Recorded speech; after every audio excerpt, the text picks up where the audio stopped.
What's up, everybody, and welcome back to Record-ology. Yes, this is going to be fun. Absolutely, it's going to be fun. I'm so stoked to be here with my friends on this beautiful April the 8th, 2023. Thank you so much for jumping in here and watching the video. If you want to catch it live next time, there's not many people on live yet, but those of you that are live, hang on a second. For those of you who watch the replay, welcome in, and don't forget to hit the subscribe button. And you might be like, I am subscribed. Definitely hit the bell notification and select all. That will tell YouTube that you want to be notified of everything happening on this channel. By default, even if you're subscribed, it doesn't tell you about everything. That being said, there are people that are subscribed and have turned the settings to all and are still not getting notifications. So for those of you here and able to be here, I really appreciate it. And everybody else wanting to be, I appreciate you too. All right, Old Radio's in the house. Busy adding records to Discogs. Jeremy Hobbs, who is one of two founding members of the all-new Inner Circle membership program at Record-ology. Jeremy, thank you, as always, for your support of the channel. This is a super affordable, like 99 cents. Is it $1.99 or is it 99 cents? I think it's $1.99 a month. Super affordable way to support the channel. And I just want to say a huge thank you to Jeremy and also to Larry, who's our other founding member. And you too, 99 cents. Okay, so yeah, it's even cheaper than I thought. So for 99 cents, you too can join the club and get a cool badge. Now, the little R, I want to talk about the little R. So I went, setting this stuff up is tough, but it's fun. But I went in and I wanted the badges to be the R's. I should say my wife wanted the badges to be the R's. I was like, let's use a little 45 adapter thing. And she's like, no, this time let's do the R. That would be cool. They would really like that. So we did the different colors, and there's a different color for how long you are. A couple surprises. One, that the image size specification has to be very exacting. Like some images that I uploaded were too high of the R, some were too low. And as soon as you start messing with it, they went from PNG files, which are layered and give you the nice clean outline, to JPEGs, which are compressed and give you the less clean little white box around. And that was a bummer. The other thing is, I forget what the second thing was, but it's tricky. But you do get not only the badge, you get the stickers, as Jeremy has shown out there. We've got so far, I think, 5 stickers. And the more people, I don't know why YouTube does this, but the more people that join, the more stickers we get. So those are the first set of stickers. You can put in chats, you can put in comments, all that fun stuff. Old Radio's got a Canon 12-18 Super 8 big lens. That's awesome. Dave's Vinyl, welcome in. So glad to have you there. MS, welcome to Florida from cloudy and rainy Fort Pierce. Beats the snow. I would agree with that. It's just like waking up every day and seeing the sunshine. I'm just like thanking God. I'm just like, this is so perfect. This is so perfect. Speaking of God, hope you guys are having a wonderful Easter weekend. Hope you get a break. Kyle, welcome in, my friend. So glad you are there. And yeah, it's basically, and we've been to Florida a lot and all times during the year. And it's basically different variations of heat. It's either hot, really hot, hella hot, or really hella hot. That's kind of the way it goes. So today, found us exploring up near, kind of halfway between Orlando and, gosh, I was just thinking about it. Halfway between Orlando and, what is that town? Daytona Beach. Just a little town, a little famous town. And we were in a place called DeLand. Great little old town vibe. And they had a record shop. And we stopped by there, filmed it. It will be in a short posted later today to our TikTok channel and to YouTube Shorts. And it was a cool shop. It was a really cool district because there were these old, very kind of 50s, 60s looking retail fronts that had been, changed into whatever. And this one was a record shop, and the house packed to the rafters. So much stuff in there. But it was pretty well organized. And the selection was amazing, but there was one sort of hiccup to the whole thing. And if you watch the video, you'll see what it is. But it was still cool. They had a lot of gear, a lot of vintage gear, really good prices on gear specifically. So you could go in there and buy a nice turntable. They had Technics, they had Iowa, they had Sony, they had all kind of JVC. They had all, I mean, you'll see in the video so many things. And yeah, it's really cool. Midnight Mood, welcome in. Any chance you'll get your hands on Electro Home Montrose? We did that. We did a Montrose. Let me make sure I'm not forgetting which one Montrose is, but I'm pretty sure we, let's see here.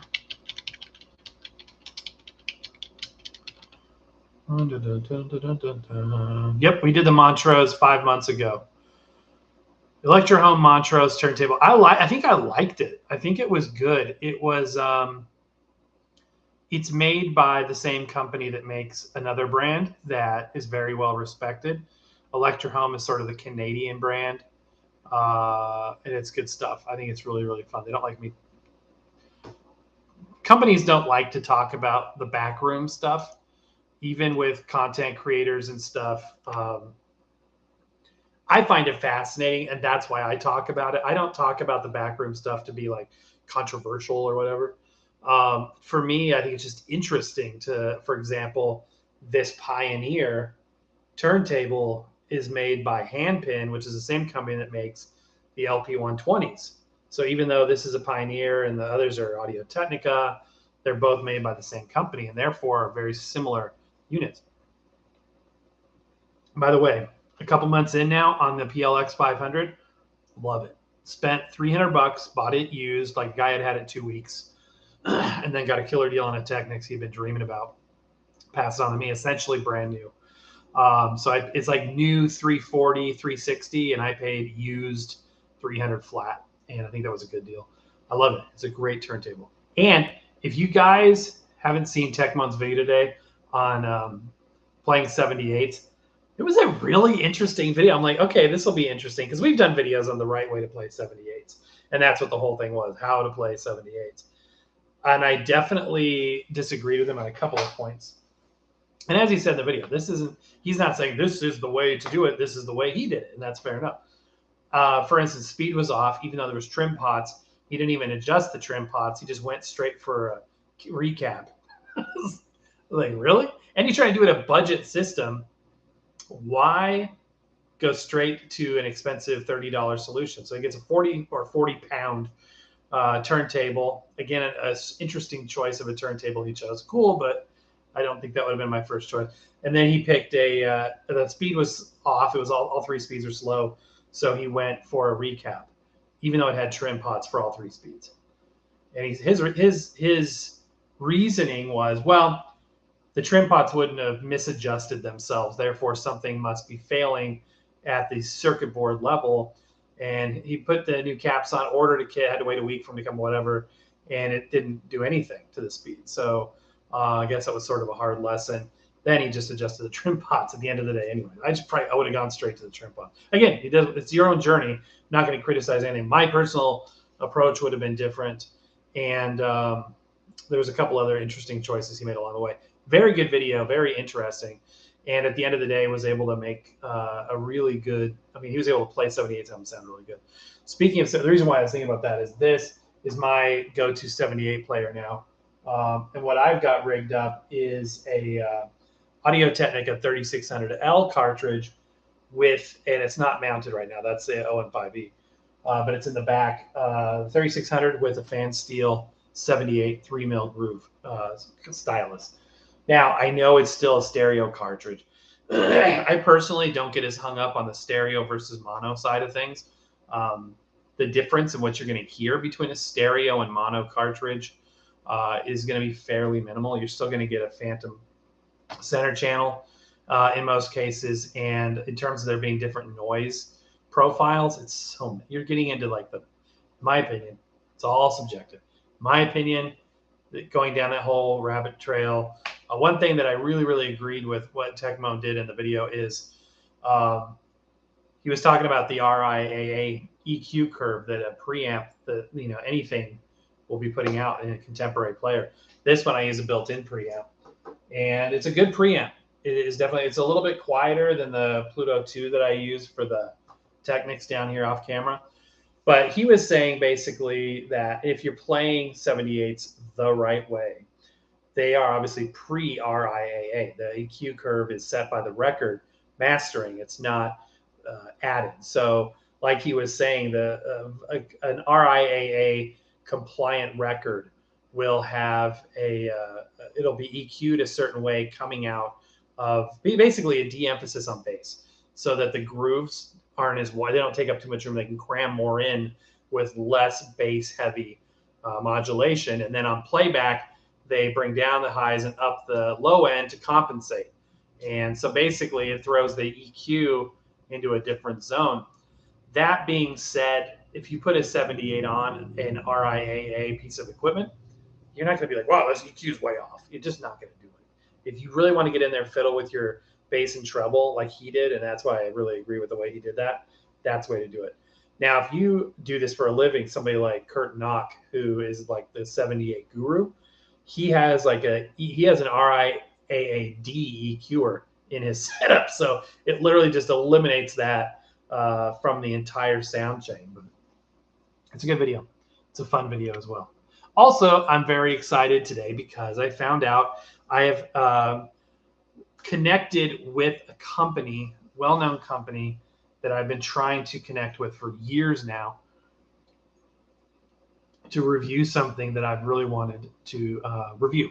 And I'm very excited to bring that to you. It may take a few weeks to solidify, but the conversation has occurred, and that's the first step and the hardest step. So I'm real excited to bring that to you. It's going to be fun. It's going to be something you guys have been wanting and something you will enjoy, I hope. Okay. Going through comments behind as always, guys. So I'm just going to kind of run through them before I get sidetracked again. Happy Rex Manning Day. I have no idea. When I think Manning, I think football. So educate me there. Midnight Mood. Any chance you will get your hands? Oh yeah, we said that. Electro-Home. Yep, did it. Get your hurricane kits together. It's about that time. Yep, absolutely.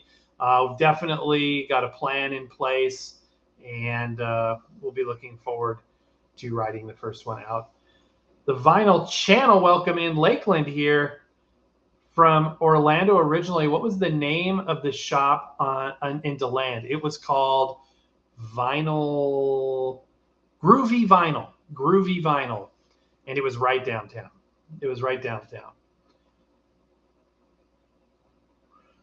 Marcus Elvis Mayhem, hi from Nebraska. Hello, my friend, welcome in.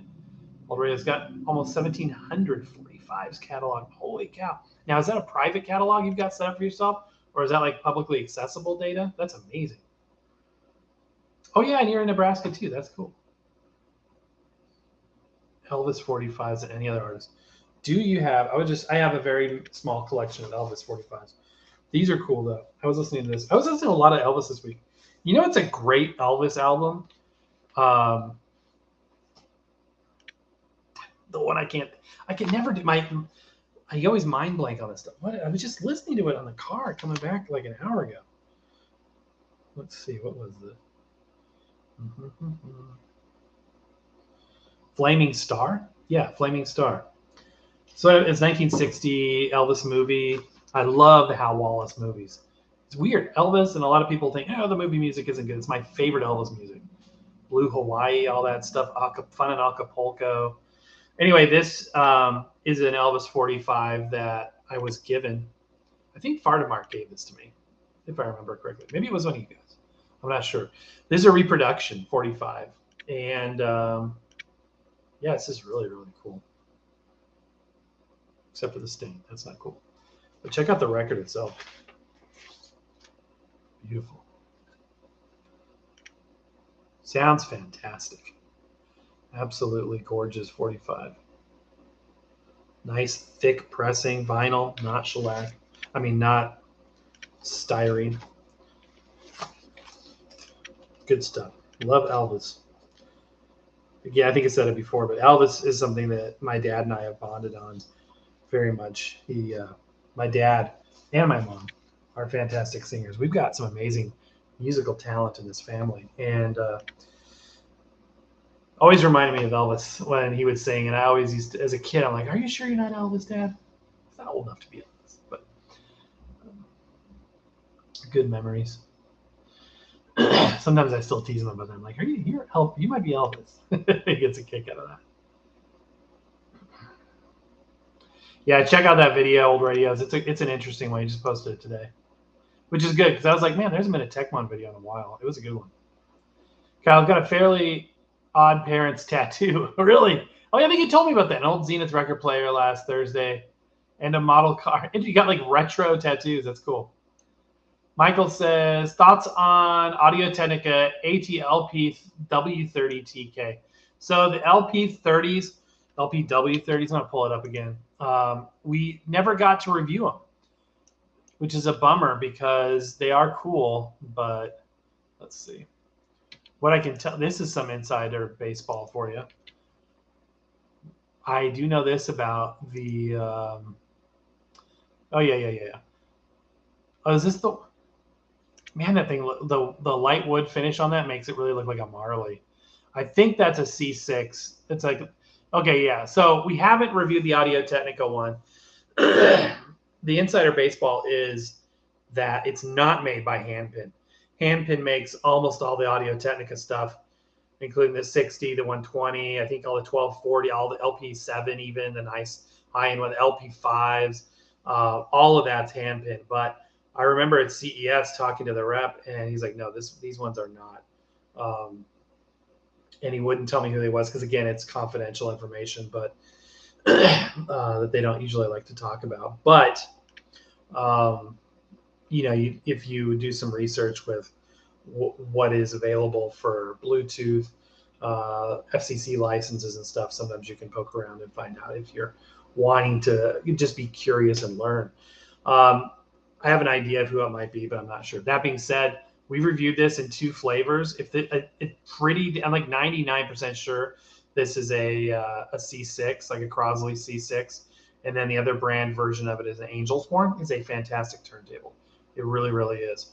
But if you don't mind, you're not going to have the speed control and things like that, which I think I've said lately is really something I've decided is a must for me. I mean, portables and things, that's another story. But for like my turntables that I want to sit down and listen, like really, immerse myself in the music, my favorite turntables are going to have speed-controlled strobes on them. And that's something that all the ones I have hooked up. I got 3 turntables hooked up now. I got the PLX 500, the very generously gifted Technics SLDL1 down here, linear tracker, and the Technics SL BD22 in the rack are all, they all have strobes and speed control. Why didn't Techmoan just put on a 3-mil existing 1891 3600? Yeah, and he could have put even a 3-mil stylus on the ceramic, which I didn't think the direct feed of was it a Newmark? I think it was a Newmark ceramic turntable that he put on. I thought it sounded fine, honestly, in my opinion. My wooden ears thought it sounded good. Old Radio says, tempted to solder the cartridge clips in my Columbia record player after I installed the motor mounting grommets, but I'm getting no response from the stylus. Ooh, that's not good. And you have a repairman. That's good. I'd never. A lot of people in this have said, yeah, I'll send it to my guy or person, whatever, my gal. I don't have a person that I could send stuff to get fixed. Well, I guess Techmon, he would do it for me. Maybe he's the guy. I don't know, but it seems like something you kind of need. You work in retro stuff, like you have like most of us have like an area of expertise. In my case, a lot thinner and not as complex, but a lot of you guys have these like really hefty knowledge base of what you're comfortable doing, and then whatever above that you have to go to get some outside help.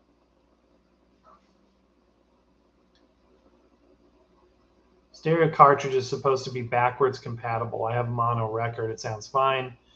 Absolutely. It's just you get 2 channels of mono, which if you split out a single channel mono, you're going to get that too. So it's people make this big deal. I can't use a stereo cartridge. It's fine. It's totally fine.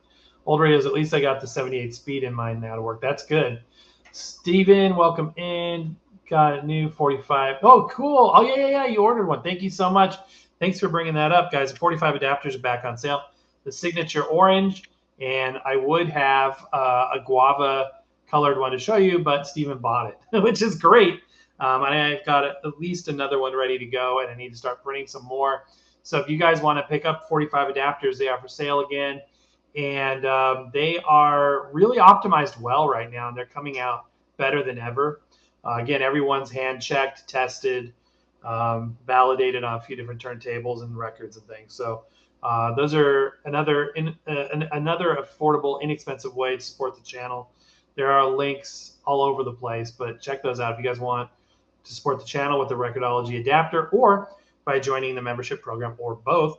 That would be very much appreciated. You've got all three now. That's great. Thank you. I really, really, really appreciate you doing that. Just a huge blessing.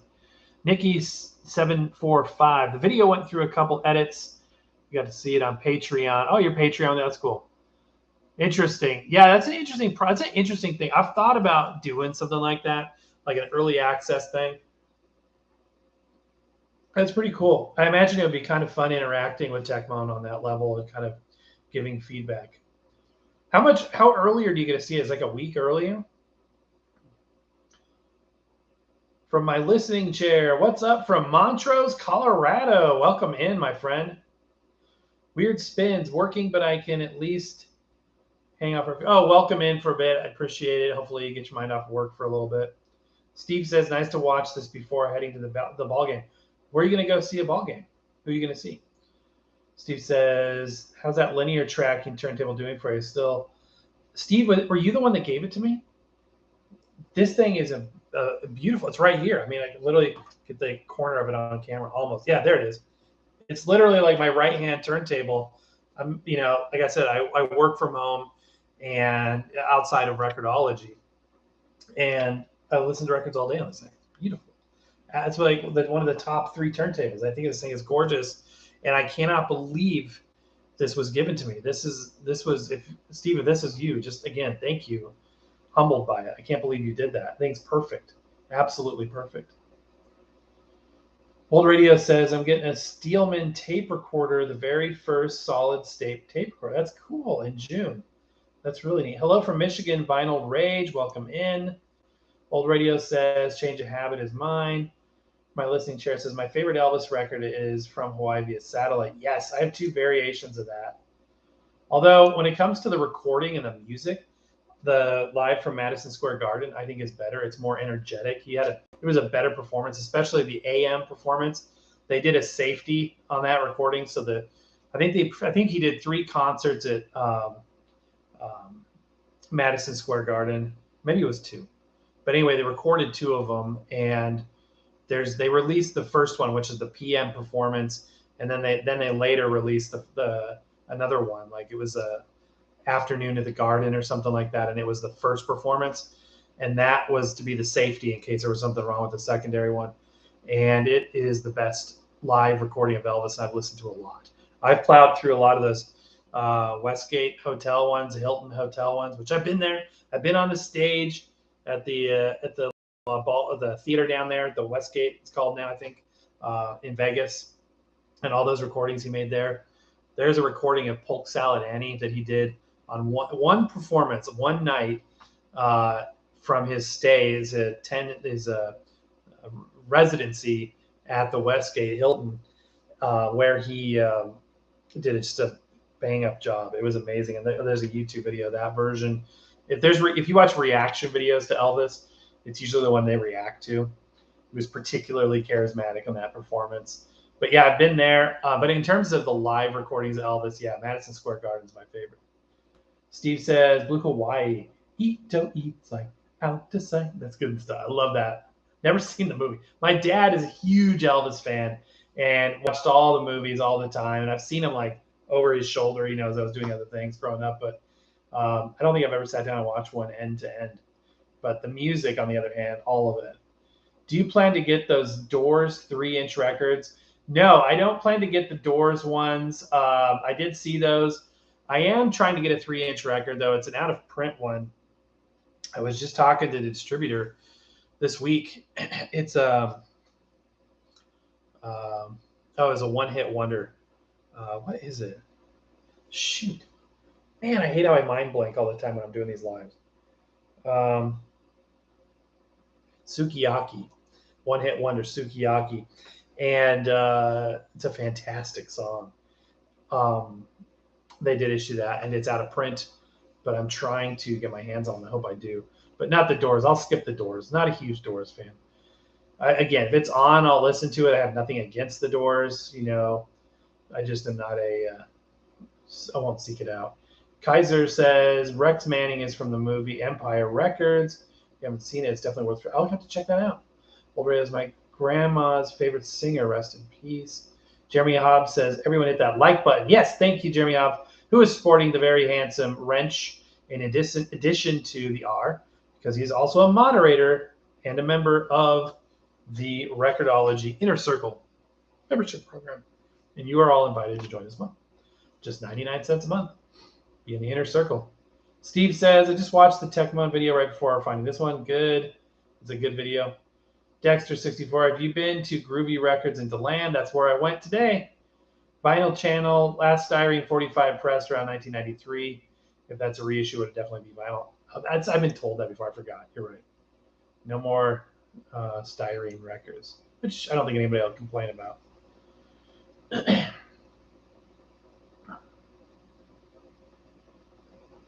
Old Radios, you go to Discogs and look up Old Radios 90. That's me. That's cool. Michael says the ATLP W30TK is $199 on Amazon. So go with the Insignia over the ATLP W30TK. Insignia. The Insignia, that's a Best Buy one. I would say the Insignia is cheaper. If the Insignia Best Buy, that was a good turntable. I'm mixing it up with the Walmart one. The Walmart one, don't touch with a 10-foot pole. One of the worst record players I've ever reviewed. The Insignia was good. I still would go with the Audio Technica over it. I would go with the Audio Technica over it. Steve says it was the Newmark PTO one from his what's his name's video, Tecmo. Yeah. Boot fair season starts in the UK. Well, that's cool, Nikki. Thank you for the tip. That vinyl channel Tampa is Sound Exchange. Good place that fixes all kinds of turntables and record players. Good tip. Thank you. David says, I bought my first Patsy Cline record last weekend. Yes. Thanks to your enthusiasm about it. It's really good. Yes, yes, yes. Which one did you get? Let me know all about it. That's great. Incidentally, they had a pretty good selection of Patsy Cline at the place we went today. Kyle, still loving the Audio Technica. I'm glad to hear it. Steve says, my Technics SL QL15 has a built-in 45 adapter that pops up. That's amazing. Weird Spins. Favorite Elvis record, Lilo and Stitch picture disc. That is so cool. Yes. I need to pick that up. That is a fun one. You know what I listened to this week? I would show you it. It's over there. I listened to, and again, I love Christmas music. I love holiday music. I was listening to the Great Pumpkin Charlie Brown die cut orange clear record that I picked up after Halloween last year. Just such good music. And really, the tracks are really compressed in there. So it's, even though it's like a playable area of maybe 9 inches, because they started with like a 12-inch disc and then they die cut it to be a shape of a pumpkin. Even though they did that, there's a lot of music on there. I still feel like there's like 18, 20 minutes of music in there per side. It's amazing. Will that be per side? Yeah, I think so, per side. Steve says, for baseball, it's the Fredericksburg Nationals single A. Awesome. No, I did not give that to you. That was a very generous gift. Oh, yeah, okay. So whoever did, though, it was a huge, huge gift. Single A baseball, that's totally cool. I would totally do that. I would totally do that specifically to avoid the crowds at Major League Baseball. Okay, guys, so YouTube's about to run a mid-roll, and I apologize for that. It's kind of a new thing. So I won't say anything too exciting. Like, there won't be anything really important that happens during the mid-roll. It's really weird. They're giving me a warning that it's coming up in 30 seconds here. So we'll just do comments. Thank you guys for hanging out for the ads. Again, supports the channel so we can get some stuff to review. Nikki says we get to see it usually around Tuesday, Wednesday. Then he releases it over the weekend. Okay. It does a month. hour program where he often talks about the process of making. That's cool. And I think you could join his for like 99 cents. So if you have already joined the Record-ology Inner Circle, get it? See what I did there? Inner Circle? That's pretty good. Yeah, maybe do that too. Steve says, I've actually seen the Blue Hawaii movie. You really should. Kayu Sakamoto? Yes, that's who it was, All Radios. Sukiyaki. I think that's who it was. It was a one-hit wonder. Jamie says, have you ever listened to the Dukes of Hazzard? The Dukes of Dixieland, excuse me, before. Dukes of Dixieland. Sounds kind of familiar. I don't know if I have. NBA Live Girl says, I wish they would put out some soul and R&B 3-inch. Here's the thing with the 3-inch. 3-inch is cool, but it's definitely a novelty. It just doesn't sound as good. It just doesn't. It's just a 3-inch is always going to be a novelty, I think, until somebody develops a way to play it better. Because even the RSD 2020 player with the magnetic cartridge and all this stuff, it's the wow and flutter on those things is hard to deal with. So then you're like, well, just put it on a regular record player, which you can do, and I've done it before. We've even done direct feed, and it's an ABS plastic disc with a vinyl film, basically like not a picture disc, kind of like a picture disc. It's like an ABS disc puck with a thin layer of vinyl laminate over the top. So it's just kind of noisy, and it's the wow and flutters off the grid. So because of that, it's not like that will never be my go-to format for any music. Like if I have something on that format, I most certainly will have it somewhere else too, because it's just kind of like, it's a cool novelty, but I don't think it will ever not be a novelty. But that's cool. I agree. The more the merrier. I wish they had a lot more selection. That'd be really cool. Dexter said, do you feel like the 3-inch thing is kind of fading out too, by the way? I feel like I remember talking to the company that makes the 3-inch players when I was out there at CES, which has now been a couple of years ago. I can't believe that. I don't know if I'm going to walk into that crowd again. I'm pretty sure that was ground zero. We got sick after that. I got really sick. And it was just a lot of people. And I heard a lot of people got sick from it. And actually, some of the reps I was talking to got sick even this last time, 2 years later. But I remember talking to the people that put the 3-inch record format together, which were the same people that did it the first time around back in the early 2000s, before the big vinyl revival.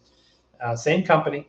And they were surprised of how well it sold when it started, the second time around, when they launched the RSD record player, the little 3-inch, the first one, the one that was the same color and everything as the C100 or LP120. It looked very similar to it. It had a magnetic cartridge on it and everything. It sold so well that they're like, we need to do more of this. They released 2 more versions over the subsequent 2 years, and then it kind of seemed to have stopped, and I haven't really heard much about it. It just says, and there are truncated songs. They're not the full version.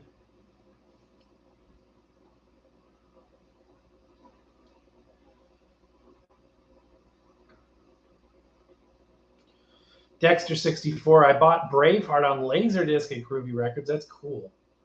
Have you been to Music Matters in St. Augustine? I have not yet. Need to check that out. Speaking of Styrene Records, Steve says, you ever find a replacement for that Dave Brubeck Take 5? I have not. I've got the full album, so I've got the music on the 12-inch version, but I know, Jeremy, you're right, it was brutal. That was terrible. Why would I use that record as a test record? Dumb. Sometimes I just get so in the moment of stuff, I like, wait a minute, what am I doing?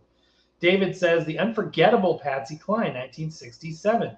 Hallmark label. Okay, let's see here. Hallmark was, UK reissue variant, fully licensed. I've heard of this one. I want to remind myself. Dun, dun, dun, dun, dun. Unforgettable. Is that it?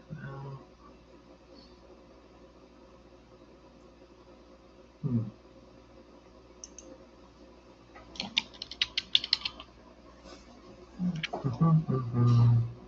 Trying to see which one. I'm just curious.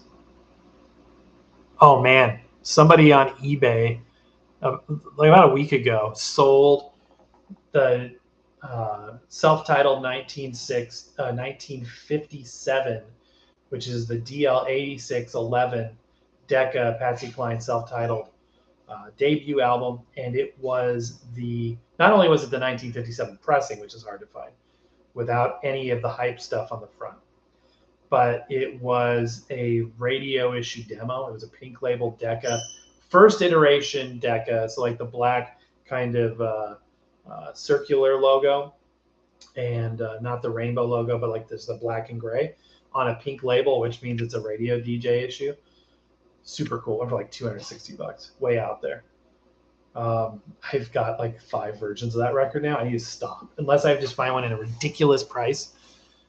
It was fun collecting that record though, because it was rare to a degree. It wasn't impossible to find, but you were going to pay a minimum of 40, which is I think the cheapest I got it for initially, and then no more depending on which variant and what condition. No more than 100, which is I think the most I paid for one was like 95. Then I went to a record show and found a pretty dang good copy for like $7. So it's like, was it as rare as I thought it was? It's pretty rare. I think it was pretty rare. That's cool. I'm glad you got that record, and I hope you enjoy it. And there's, she only recorded like less than 200 songs in her whole life. So it's like I was saying, I think in the last live, unlike people like Peggy Lee or Sinatra, people that have recorded for like decades upon decades upon decades, where amassing a full collection would take a lot of money and time. Patsy Cline she only released 3 albums during her life, and even after she passed, they were still releasing new material of hers up until like 1980. And even that being said, you can get every one of her officially released albums. And I think there's like 7 of them. You know what I mean? There's just not that much. And it's easier to collect because of that. And then there's live material you can get in the weeds. And if you really want to there's unreleased recordings and lost tapes and things. And the live tape they discovered in the late 90s of the Oklahoma, was it Oklahoma City? Tulsa recording that was found in the late 90s. But in terms of the basic studio recordings, you can get all the albums pretty easy. Then if you just want to skip to the chase and buy all of them, there's essentially a complete Patsy Cline set that's got all but like 11 of her studio recordings and a bunch of live stuff. That's a good way to go too. Okay, I won't go into the Patsy Cline stuff anymore. Sorry. I think it was Styrene too, wasn't it? That Take 5. Dexter says my favorite Karajan record is Mendelssohn Hebrides and Scottish Symphony, recorded 1971. Awesome. I prefer record stores over Disney World, says Dexter 64. Old radios, certainly Dexter. I don't know, you guys. Disney World is amazing. And if you think it's like Disneyland, if you haven't been there, the scale of it. Galaxy's Edge, Star Wars. Do a YouTube search of Rise of the Resistance on ride, like a ride through Rise of the Resistance on YouTube. Living that experience it's amazing. But it's crazy. People that haven't been to Disney World in Florida really don't know the scope and scale of it. Disneyland is amazing in California, even California Adventure and stuff. But it's a theme park. You know what I mean? It's a theme park. Here, it's like, I think it's either 2 or 4 times the size of Manhattan. Like, we're talking miles in every direction. When you get off the I-4 and you jump onto like World Drive or something, once you get over to World Drive. But when you get off I-4 and head into Disney property and you go through one of those gates, there's many of them, you go miles before you'll find anything. And there's like 40 different resorts. Every one of the resorts is like a huge thing with all kinds of stuff to do, and boats and lakes and rivers. And and boats going here and there, and the monorail goes for miles instead of the monorail like Disneyland where it just goes around the perimeter. Here the monorail goes for miles and miles and miles. There's multiple lines and stuff. It's actually a transportation network. Then you've got the 4 theme parks themselves. It's so much more massive. Now, I had never been to Florida or Disney World until I was an adult. I had been to Disneyland, and it was funny. You ever have a friend that you're just unnecessarily combative with? I had this friend growing up, and he had his grandparents, of course, lived in Florida. And as such, he got to go to Disney World a few times. Never been to Disneyland. I had been to Disneyland once. It was one of the big, family vacations that we did take. And it is like a city, Jeremy. It's bigger than, it's like double the size of Manhattan, literally. But we used to argue, no, Disneyland's better because of this. It was the park where Walt walked. No, Disney World's bigger because it's the Florida project and it's huge. And really in my mind, I thought, Florida's probably just a big Disney World or Disneyland. Came down here for the first time on a business trip. My wife had been down there, and she actually banned me from going to Disney World on that trip because she's like, we need to experience this together. So I was down here on a business trip, just me and my boss, and he's like, hey, you want to go to downtown Disney at the time? It's now called Disney Springs, which is kind of like the 5th park. If you don't know, Disney Springs is like it's like a shopping and entertainment. They don't have rides. It's kind of like a theme park without rides. There's restaurants and attractions. They do have rides because there's like hot air balloon things. There's cars that drive through the lakes and things. And there's, concerts going on every night, all forms of music, and restaurants that are just crazy themed. I went to this Thomas Edison themed one with all these Victrolas playing, and all these film projection, Thomas Edison inventions, and they have a floor show. Huge thing. Again, bigger scale than you can imagine. But he's like, you want to go to downtown Disney? And I was like, no, you're not allowed to go there. You go to Universal Studios City Walk, which is their version of it. And then later we'll go and we'll test it out together. So I think it was early 2000s I finally made it down into the park, and I was like, wow, this is big. My first impression is this is big. And it's one of those things, like, the more you keep coming back, you don't become familiar with it. You're like, I didn't know this was over here. Or I didn't know that they had that. Is that a new tower? Is this a new thing? I don't remember seeing that mountain there. All these things. It's always growing and it's always evolving. But what was weird is we were taking a ride on a boat, and we ended up going across.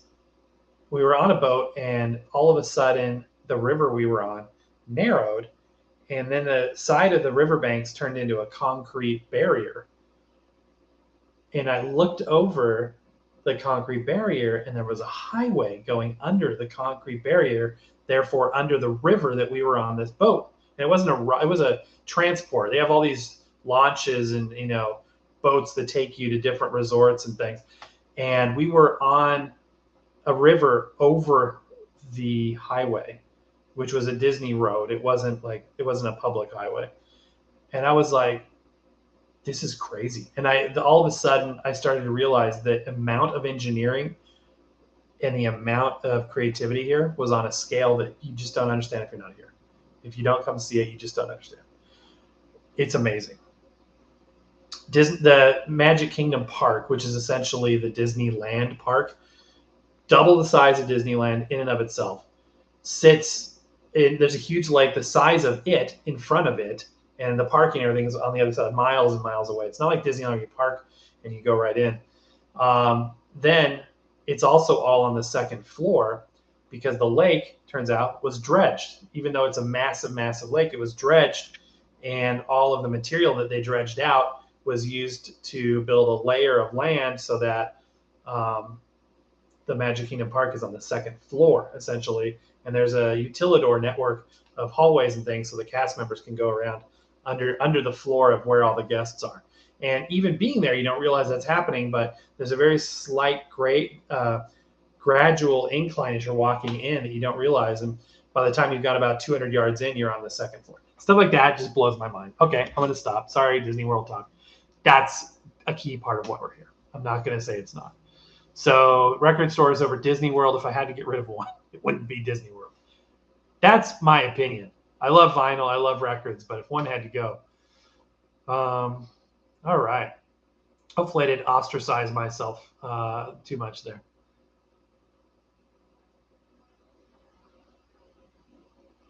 Kyle says 1958 Plymouth Fury, I think, is a Fury is a beautiful car. Interesting. Jeremy says, surprised there isn't a record store in Disney World. They certainly have the library. Yeah, they don't even sell CDs really anywhere, which is a bummer because they've got so much music. It's just, they really are pushing everything on streaming. They do have a music store. There's like DisneyMusic.com or something like that. It's all done online though. So all the picture discs they release, all the records, all the CDs, they are still producing that stuff, but it's not sold in the parks. It's all sold online on their online music shop. And then in the third-party retailers like Barnes & Noble, Cracker Barrel, those are big retailers where you can buy Disney records. Picture discs and things are fun. They're great. They sound good too. When I went to last year, when we went to Universal Studios, on the way to the Wizarding World of Harry Potter, which again is an amazing thing. I've seen one Harry Potter movie. I haven't read any books. I'm definitely not a huge fan of that. Not because I'm not, just because I haven't, really immersed myself in that world yet. It's a fantastic and amazing experience over there, on par with what Disney can do, on par with like Galaxy's Edge, Star Wars, and all that stuff.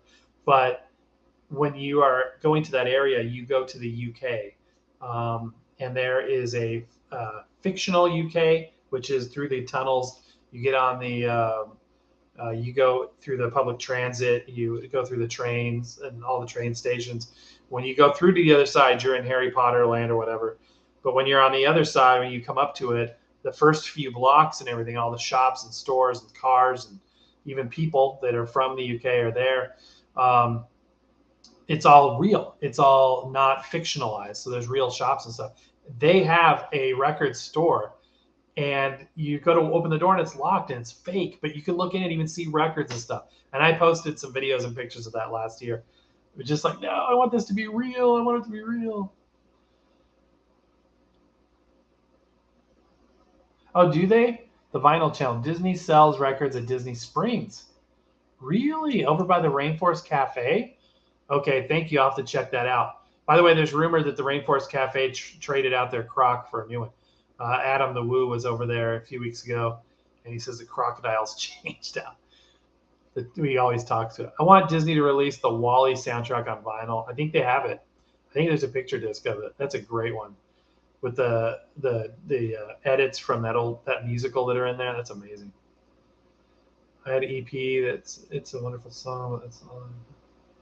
What? I think I've actually heard of that. Also, the new Super Mario Bros. Movie has a vinyl release. That's cool. The Super Mario Park in California looks amazing. What's the strangest 45 you got? I just posted one called Old Age is Hell. Well, I would agree with that. Weirdest 45. I got like a Dirty Party Games record. Like a Dirty Party record. It's like early 60s. I did a video on it years ago. Never been to Disney World. I assume you have an annual pass there. No, I don't have an annual pass. At some point, would like to get one for sure. But yeah, not yet. Disney World is literally a city. Yeah. Scott, welcome in. Hit the thumbs up. Yeah. Well, this day went lousy, crazy day at work, and I got home and the record I ordered came, so I opened it. Al Hurt Cotton Candy Al Mint Shape, but it was cracked. Oh no, Scott, I'm sorry, man. Hate it when that happens. Vinyl Rage, I had a record that packaged poorly and it came snapped in half. Isn't that awful? It's disappointing on multiple levels. Like, it's a shame it happened to the record, and it's really a shame it happened to your record. Oh, I'm sorry. At least you're getting a refund. That's terrible. Oh man. Oh, it was a first pressing. I'm so sorry. When I've cracked, like I said, I don't do the vinyl spin clean thing anymore for 78s because I broke 2 Glenn Miller Bluebirds and it hurt so bad, not physically but emotionally, that I could never do that. They're just too thick. 78s in the spin clean. Does not a good idea. I would never do that again. Harry Potter characters would be in your age group Record-ology set in the 90s. Oh yeah, I remember it being huge, you know, in the 90s, everybody reading the books and stuff. And I have seen the first movie. And we went to the Harry Potter land and it was amazing. But it's one of those franchises that I just haven't had time to get into because it's usually like, do I want to watch a new Harry Potter movie or do I want to watch Star Wars again? And I'm a creature of habit. Jamie says, I actually have an early 70s picture disc souvenir from Disney World's Magic Kingdom. Never been going through, I've been going through all my dad's and his dad's records that he passed down. Oh man.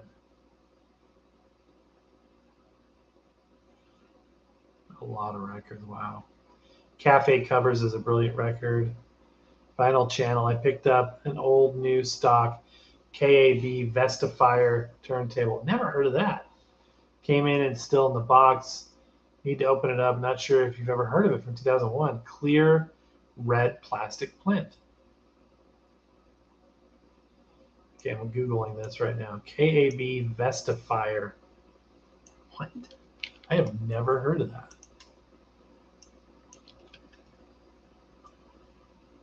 Huh. How bizarre. It's cool looking. What on earth is this?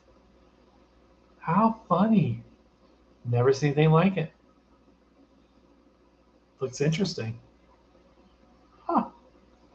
It's got a counterbalance, adjustable, lift shelf, anti-skip control. Interesting. Well, you have to let me know what you think of it. Super Channel K. Hewitt says, thank you so much. Happy spinning from Iowa, Rhett Law. Oh, okay. Enjoying Florida? Very much so. It's a blast. Last time I was at Disney World, it was in '96. The first time I went was early 90s, or no, early 2000s, and it has regenerated almost into a completely different thing. It's got this Galaxy's Edge Star Wars stuff. You are there. You are in the movie. The Millennium Falcon is there, real life. TIE fighters are all there. Stormtroopers walking around. It's like nothing else. Next level awesome.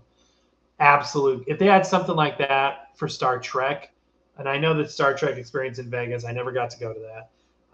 But if they had something on that same scale for Star Trek, I can't even imagine. But Star Wars is probably second favorite of those two franchises to me.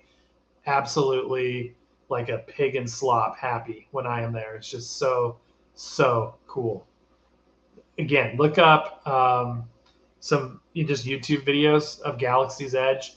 Rise of the Resistance is the better of the two rides. There's like Millennium Falcon, Outlaw Run, or something like Millennium Falcon, some Smuggler's Run, I think is what it's called. And that is, you're in the Millennium Falcon and you do walk through the hallways and the floor tiles come up and you sit in the cockpit of it. It is almost like grown men are brought to tears. It's so like you're living that life. It will be when you ride the Smuggler's Run Millennium Falcon thing. It's the best ride you've ever ridden. Then you go next door and ride the Rise of the Resistance. Again, YouTube search Rise of the Resistance. It's worth spoiling it, even if you're going to ride it, because riding it is even more incredible. I can't describe. First of all, the technology in that ride is like nothing anywhere else. Nothing anywhere else. But then the experience is like, it's long too. It's like an hour-long adventure. It's like amazing. Then they've got the whole, they don't call it a hotel, but they've got the whole experience where you could stay on a starship for like 2 days, and it's this whole adventure, immersive storyline, and you're doing these activities. I've never done that. It's a very expensive thing that I may never do that, but it's crazy. Absolutely crazy. It's raining here in Northwest Florida, says Scott. Yeah, I guess we're supposed to get rain down here in Orlando too. Tomorrow and maybe even tonight. I have the Lion King picture album, Coco and Disco Mickey. That's cool. Best of Al Hurt. That's awesome. Oh, you're up in Jacksonville. I've never been to Jacksonville. I need to do it.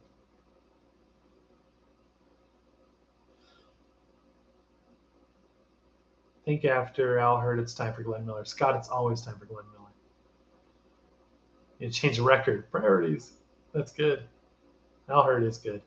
Are you into the Ventures? I have almost all their. I love the Ventures. My dad plays guitar in that style, and he can play Ventures guitar, and it'll mess with you how Venture-esque it is. I think that's great music. Very, very cool stuff. My dad is a very accomplished guitar player, and his music sounds very Ventures-esque. Steve says, I've been to the Star Trek experience in Vegas. Star Wars thing is the biggest reason I do want to go to Disney World. Steve, I can tell you that it's everything they said it would be. I was 2 years, at least 3 years after they opened it before I went there. I've only been once so far. I will be back. I can't describe it. You are there. You are there. It is real as it gets. It's just incredible. It's huge too. I had a fun fact.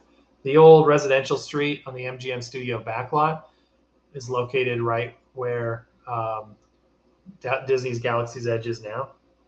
And if you're on the West Coast, they have almost a mirror copy of Galaxy's Edge in Disneyland.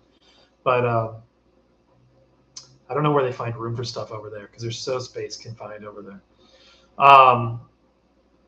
The house that they used to film the exteriors of the Golden Girls is right in the middle of where Galaxy's Edge is right now.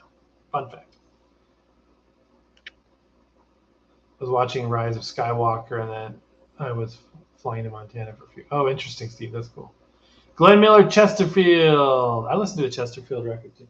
Is it? Let me ask you this one. By the way, sorry, I'm still waiting for more signs to arrive.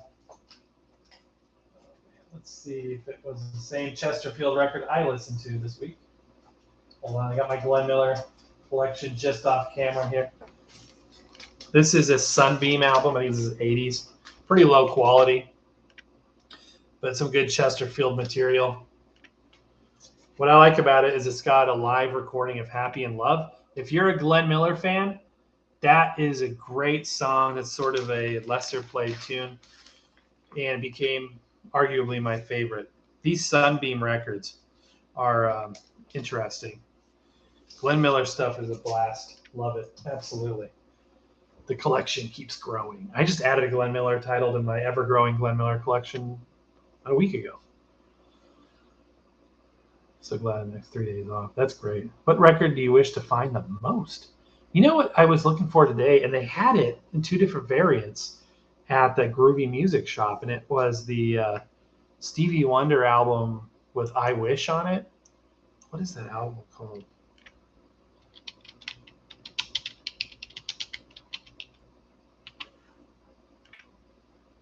It's Songs in the Key of Life. Okay, it's the orange one with the circular pattern, and it's got 2 incredible songs on. It's got a lot of good music on there. They had it, but they wanted like $30 for it, and it's probably worth that. But I'm not for that kind of a record for the one that I like 2 songs of. I probably wouldn't spend that much without it being like a, every song I like kind of a deal. That being said, I would love to find that. Then when I was out looking on the dollar bin, I was flipping through and I found it, and I was like, "Oh, this is great." It's probably beat up, but that's okay. But it was just the sleeves. It was a bin full of empty sleeves. I was like, "Dang, I would like to find that." There are things I want to find. I want to find some more Brazilian music. I love a lot of that Brazilian not pop music. I guess it'd be Brazilian folk music. Mid-roll ad coming in about a minute, guys. Sorry in advance. But yeah, there's things out there. Patsy Cline variants. I'll tell you a record I'd love to find. I'd love to find a Patsy Cline 78. They're expensive and hard to find. I don't have one of those. I would love that. I don't care which one. Ideally, I'd love to find a Coral Patsy Cline 78, the earliest of the early. Any Coral label Patsy Cline stuff would be amazing. You really got to experience it to see what it's truly like. I guess exactly, Steve. That's what it's like. And I wish everybody that loves that stuff can experience it. And what I was going to say is it was years before I was able to come down here myself to experience that after seeing videos of it and stuff. And it's tough when you watch the videos and people are taking it for granted. And I'm never going to take this stuff for granted. I know this is an opportunity of a lifetime that we have to be down here right now. And it may not, maybe it's only going to be for a limited period of time. Maybe only down here a couple of years. I don't know. But while we're here, whether it's for the rest of my life or for a period of time, I'm not going to take it for granted. Every day I walk outside and I see those trees and I see this blue sky and feel that heat on my face. It's a blessing that I'm not taking for granted. I guarantee you that.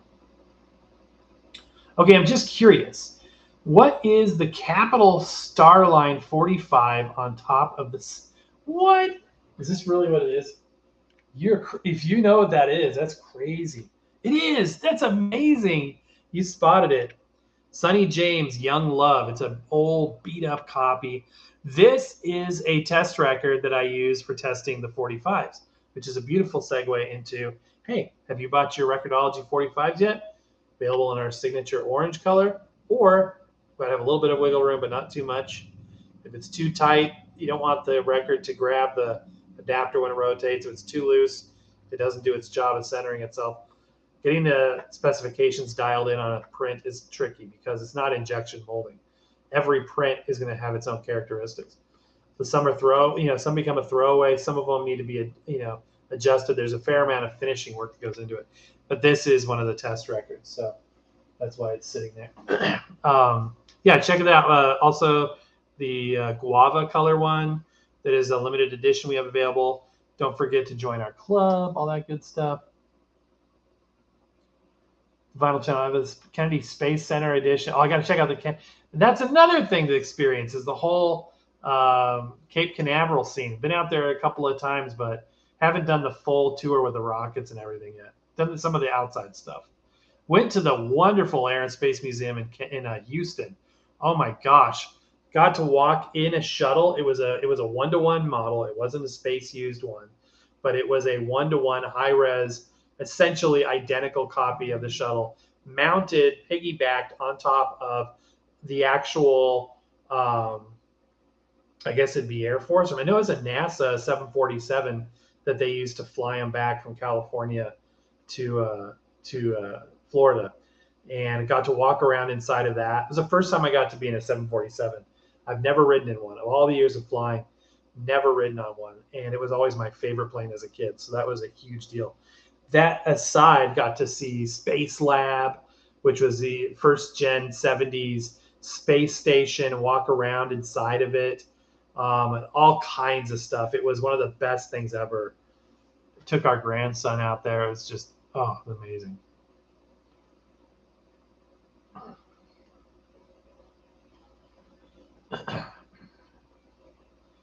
Volume 2 of the RCA Victor album. Oh, okay, very cool. Ventures are truly awesome. Absolutely. Ventures album, Underground Fire, is psychedelic and great. That's cool. Let's check that out. You have the Bullseye, Starline 45. Yep. Wild Things is awesome too. Oh, that's cool. That's really cool. Do I ship to the UK? Not currently, Darren, and I thank you for asking. We are on the verge of flipping the switch on how to do that. The problem is that as soon as you start sending stuff overseas, the shipping goes astronomical. And I'm not going to sell something that's so expensive that it's just stupid, because that's just not the right thing to do. And until I figure out a way to do it where it's affordable to you, and it doesn't cost me anything because it's in terms of the shipping, because it's calculated based on where you're at. So it wouldn't cost us anything to ship it to the UK. It's just that I don't want the cost to be translated to the price you would pay. You know what I mean? Like, I don't want a $10 adapter to cost $100 to send because of stupid VAT taxes and import fees and stuff that you would have to. It's just, I wouldn't feel right about doing that. So until I figure out a way to make it affordable to people, then I'm holding off. That being said, it's underway. I think we'll figure it out. I hope we can figure it out. What do you think about the Wanda Jackson? What do I think about Wanda Jackson? I picked up a few of her albums, Queen of Rockabilly. I've listened to her stuff.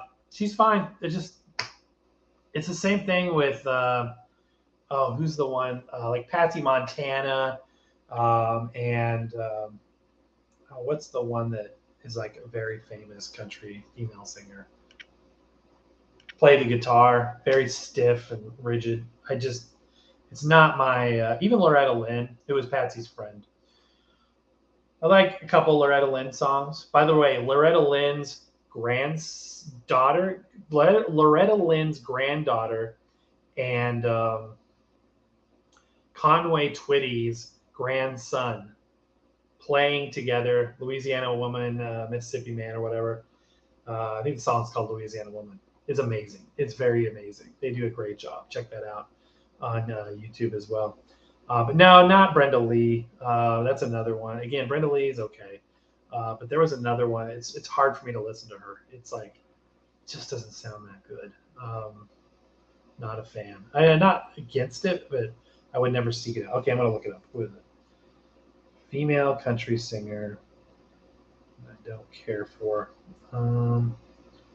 It would be on the Ken Burns country music. That's a great album. I need to pick that up. Country music filmed by Ken Burns soundtrack.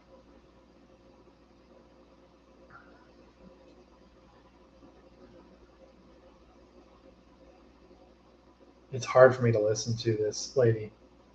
I mean, and I want to take away from anybody that is a fan of hers. It's just, it's who it is. But the one that I can't stand to listen to personally, opinion, is, come on, I know you're in here. She was very famous. What on earth? Oh, come on. How can I not find this? She was a little before Patsy Cline's time, and she was straight hillbilly. I mean, it wasn't like crossover, no Nashville sound or anything like that. Hey, Steve, thank you so much. Appreciate it. Have a good game. That's awesome. Who is it? Kitty Wells. Kitty Wells. Oh, I can't stand Kitty Wells' music. I've tried. I'm like, I should like this. Yeah, you got it already. Yes. Listen to Kitty Wells. Listen to some of those people, and then listen to Patsy Cline, and you can really see why Patsy Cline was different. It was just a different thing.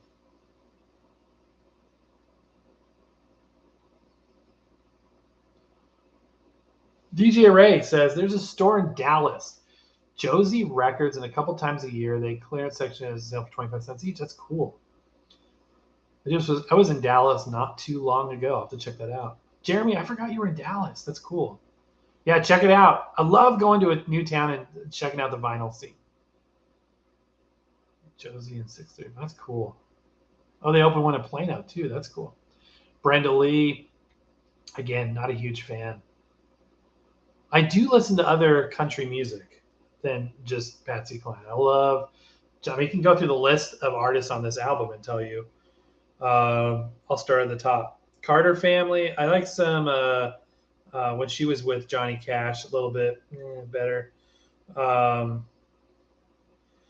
Jimmy Rogers is fun. Gene Autry.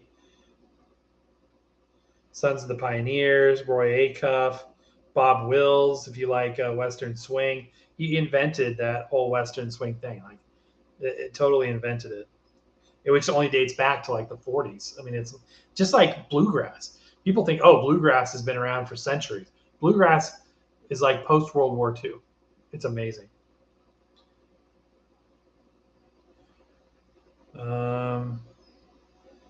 Eddie Arnold, great voice. Flatt and Scruggs, amazing music. Hank Williams, of course. No Kitty Wells. Not really not really Brenda Lee. Johnny Cash, huge Johnny Cash fan. Tennessee 2. Ray Price is by Everly Brothers. Marty Robbins. I love El Paso by Marty Robbins. Fair and Young, obviously Patsy Cline. Ray Charles sort of has a crossover into country. I think that's good. Ray Charles is amazing, of course. So it's kind of one of those anything he does. Coal Miner's Daughter and a couple of songs, Loretta Lynn I like, but I'm not going to seek out Loretta Lynn music otherwise.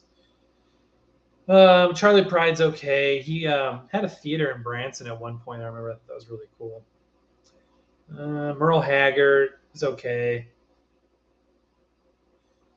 And I know every time you start talking about who you like and who you don't like, you start pissing people off. They have the birds on it. Chris Christopherson, that's very talented. Bob Dylan, not a Bob Dylan fan. Nitty Gritty Dirt Band, I love Nitty Gritty Dirt Band. The Grand Ole Opry song by Nitty Gritty Dirt Band, amazing. Kind of next gen after Patsy Cline, you got Dolly Parton. I love Dolly Parton music. It just goes on and on. There's just a lot. Waylon Jennings. Got the good old boys. The Vinyl Channel says, much cheaper to have stuff sent from the UK to the US than the other way around. Yeah, it's a bummer. Osric Tentacles. Oh, listen. Interesting. Harper Valley PTA. Weird Spin says, when the baby is a little older, we will be coming back up. I'll try to reach out beforehand. Seems we're both sort of see WDW as almost second home. That's awesome. Some weird bits of property tour. Me too. I'm really, I am a huge fan of Lou Mangello and have followed him since like 2006. I've even got his phone number. I have talked to him on the phone regarding some business things before. But through his podcast, I have learned so much, so much. Do you have any classical music records you like to play every once in a while? Yes, I do. I have quite a bit of classical music. I love classical music. One of my favorite, and it's not really classical, it's more instrumental, are the One Stormy Night series of records with the like rain sound effects. Don't get me started on that diatribe, but those are great to work by. Absolutely. I love Vivaldi. I love just the big names, you know what I mean? All that stuff. I bought a Chopin tape. Oh, it's over there now. Just, a couple of months ago. And it's great to work by. I love that stuff. Absolutely. Weird Spins. Would spend a day or two grabbing transportation from Springs to one of the deluxe and these monorail boats and buses. Yeah. And that's just it. Although it's harder to get on property now. You have to go in through Springs. That's true. That's insider baseball right there too. Because if you just like park at the resort, you better have a dinner reservation or something, or a reservation to stay at that hotel. Because you got, you're in a park hop or here to go resort hopping. They don't like that. So you're right. The gateway entryway is into Springs. You got it. Scott B says, I had to get a whole new cartridge, so I got an Ortofon Red, and it sounds good. The other one I had went through 3 styli because the tip would break off. Yeah, my Ortofon OM78 busted off. I had a Red, which I ended up selling with the turntable years ago. DJ Ray, I have one you have to check out, Elton John. See, that's another artist I'm not huge fan of. I definitely love some greatest hits Elton John stuff. I'm a greatest hits Elton John fan. Let me just say that. But I'll check this out. Amazing live and studio album. I'll have to check that out. Okay, I'll check that out. Do I have modern sounds in country and western by Ray Charles? I don't. I'll check it out. That sounds good. Weird Spin says, neat, silly, little fun film was made illegally in the Utilidor. Oh, yeah. I think I might have seen that clip. It kind of reminds me of that film. Somebody broke onto the Paramount soundstage between, I think it was the 2nd and 3rd season of Next Generation, Star Trek, and filmed, and even turned lights on and stuff. Bob Dylan was a better songwriter than singer, says Old Radios. Mystic Moods Orchestra. Yep, Old Radios, you got it. All their albums are good. Well, all the earlier ones. The first, I have like maybe 7 or 8 of them, the first ones, and they're fantastic. The best of the best is always going to be One Stormy Night. One Stormy Weekend is very good. There's one in the UK that's really, really good too. There's one with ocean sounds that's really good. I had to do a review on my Mystic Moods records. I want Disney to release a picture disc of Sunny Eclipse live with Cosmic Rays. That would be cool. That would be really cool. There's a Time Life 21 volume classical set by Arthur Fiedler that is awesome. Bought for 25 cents. That's cool. I've got an Arthur Fiedler Disney 8-track.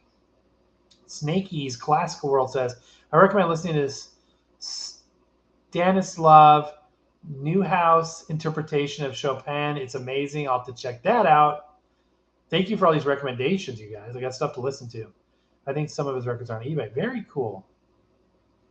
Lauren Green, the song.